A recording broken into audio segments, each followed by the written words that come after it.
हाँ। Hello students, आज BA first year education second paper में मैं आपको नेक्स्ट चैप्टर बौद्ध युग में शिक्षा के विषय में बताने जा रही हूँ। इससे पहले की क्लास में मैंने आपको वैदिक कालीन शिक्षा के विषय में बताया था, जो कि बहुत इम्पोर्टेंट चैप्टर था आपके सिलेबस का। आज बात करेंगे बौद्ध युग में शिक्षा के विषय की। वैदिक युग में शिक्षा का अंत होने के बाद बौद्ध युग में शिक्षा की शुरुआत हुई और इसके प्रवर्तक थे गौतम बुद्ध, जिनका नाम आप सभी ने सुना होगा। उन्होंने ही इस धर्म की स्थापना की थी, बौद्ध धर्म की। वैदिक काल के अंत होने की वजह थी, जैसा मैंने प्रीवियस क्लास में आपको बताया था, कि जातिवाद की नींव पड़ना, चूंकि ब्राह्मण, क्षत्रिय, वैश्य वर्गों के लिए तो शिक्षा उपलब्ध थी, किंतु शूद्रों के लिए नहीं थी।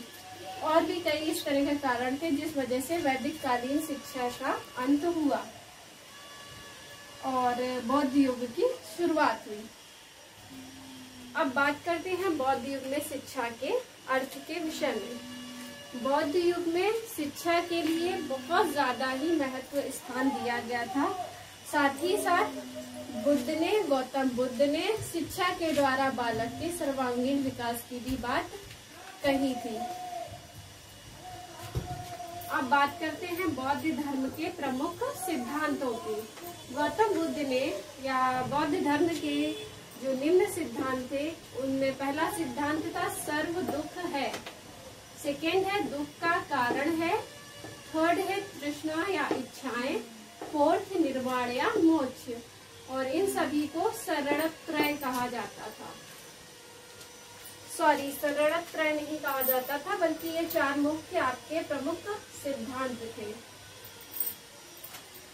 पहला सिद्धांत सर्व दुख है। गौतम बुद्ध के अनुसार संसार में सभी जगह दुख ही दुख है।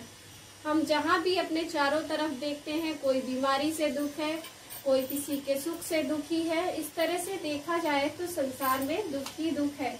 और शायद आपको पता हो, अगर आपने गौतम बुद्ध के विषय में पढ़ा हो, कि इसी वजह से गौतम बुद्ध ने संन्यास लिया था और इसी तरह से आगे उन्होंने बौद्ध धर्म की स्थापना की थी, क्योंकि उन्हें संसार में उन्होंने कुछ ऐसे व्यक्तियों को देखा था जिसके कारण उनका इस संसार से मोह हट चुका था और इसी वजह से उन्होंने संन्यास ग्रहण किया था। सेकेंड है दुख का कारण है। गौतम बुद्ध के अनुसार इस संसार में जो भी दुख है उसका कुछ ना कुछ कारण अवश्य है, क्योंकि अगर दुख है तो उसका कारण होना भी जरूरी है या होगा ही निश्चित तौर से। अगर कोई व्यक्ति सुखी है तो उसके सुख के पीछे भी कारण होता है, इसी तरह से दुखी है तो दुखी होने के लिए भी कई से कारण उत्तरदायी होते हैं। थर्ड है तृष्णा या इच्छाएं। गौतम बुद्ध के अनुसार मनुष्य की जो इच्छाएं हैं वो असीमित है। मनुष्य की इच्छाएं असीमित है, वो एक इच्छा पूरी होने पर उसकी दूसरी इच्छा जागृत हो जाती है। इस तरह से जो है मनुष्य के दुखों का कारण उसकी तृष्णा या इच्छाएं हैं, जिनमें कई सारी ऐसी इच्छाएं हैं जो अपूर्ण होने के बाद ही मनुष्य में दुख आ जाता है, दुख की प्रवृत्ति दिखाई देने लगती है। नेक्स्ट है निर्वाण या मोक्ष। आप लोगों को याद होगा प्रीवियस क्लास में जो वैदिक कालीन शिक्षा में मैंने आपको शिक्षा के उद्देश्य में मोक्ष प्राप्ति बताया था, उसी तरह से आप जो बौद्ध कालीन शिक्षा है या बौद्ध युग में शिक्षा है, उसमें इन्होंने निर्वाण या मोक्ष की प्राप्ति पर बल दिया था। इनका मानना था कि अगर हमें सभी दुखों से मुक्ति चाहिए तो उसके लिए निर्वाण या मोक्ष की प्राप्ति जरूरी है। स्टूडेंट, एक बात आप लोग याद रखिएगा कि अगर आप सिमिलैरिटीज करके चैप्टर्स को पढ़ेंगे तो आपको बहुत आसानी होगी। सिमिलैरिटीज से मीन्स है, आपको इससे पहले मैंने वैदिक कालीन शिक्षा बताया, नेक्स्ट बौद्ध कालीन शिक्षा है, चल रहा है चैप्टर आपका, और इसके बाद आएगा मुस्लिम कालीन शिक्षा।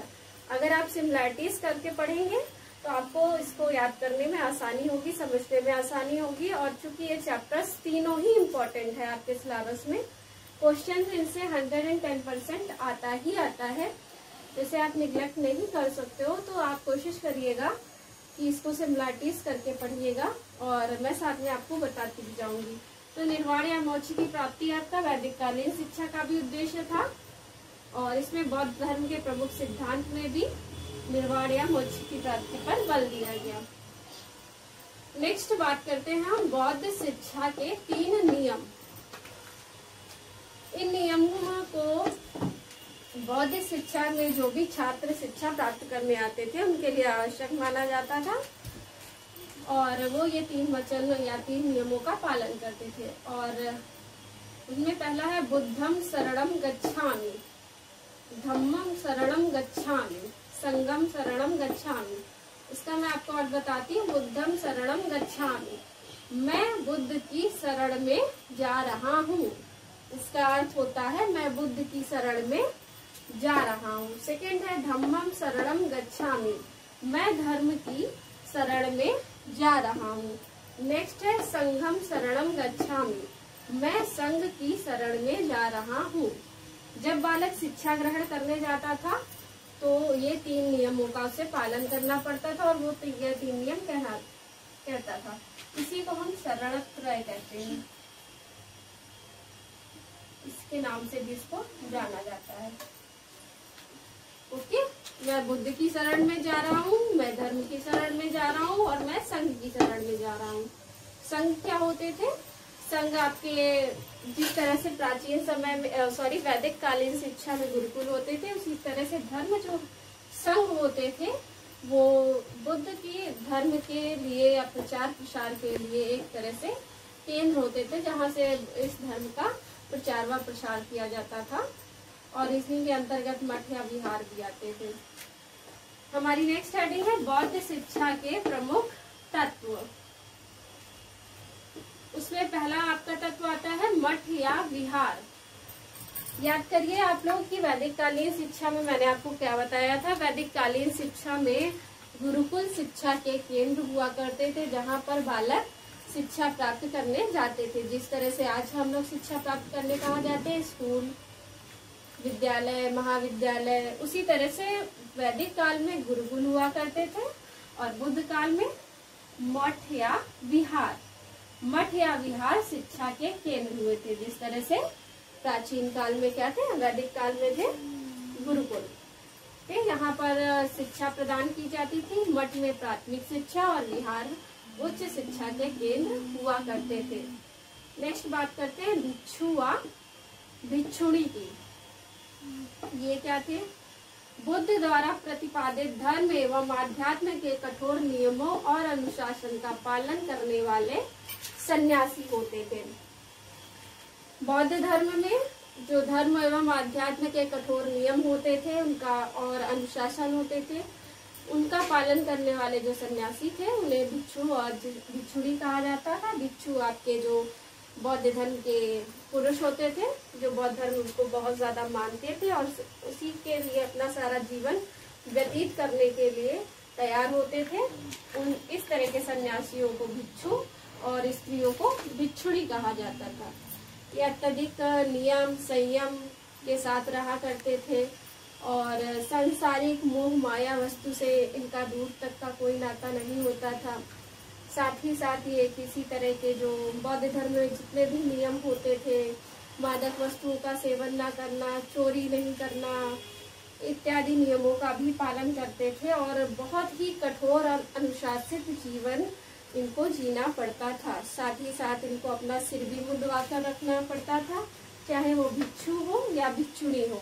इस तरह से इनका जीवन बहुत ही कठोर हुआ करता था। ओके स्टूडेंट, ये बौद्ध धर्म के कुछ पॉइंट्स के विषय में मैंने बताया। नेक्स्ट क्लास में मैं आपको इसके आगे के विषय में बताऊंगी। आज की क्लास में इतना ही, मिलते हैं नेक्स्ट क्लास में नेक्स्ट टॉपिक के साथ। Okay student, thank you.